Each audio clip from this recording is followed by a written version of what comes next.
Right now, the film we're working on is called As I Walk Through the Valley, and it's a history of the rock and roll scene in the Valley for the last 40 years. The 60s to about 2000, a little bit after 2000 is really what we're covering.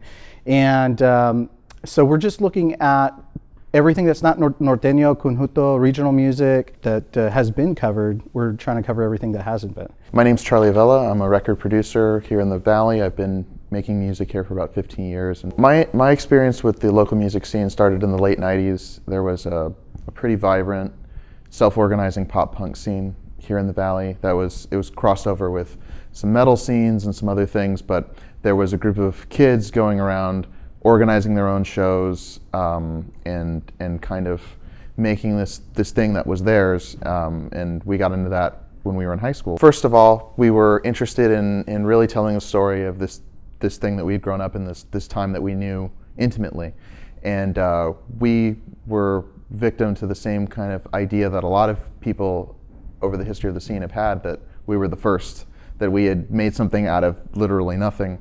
And that just wasn't the case. So as we started talking to the people who came before, the people who were a little bit older, they would tell us, oh, but really you should be talking to these bands from the very early 90s. So we said, okay, well, I guess it goes back to around 1990. And we started talking to those people, and they say, well, you should really be talking to these bands from the 80s. They were the originals, man.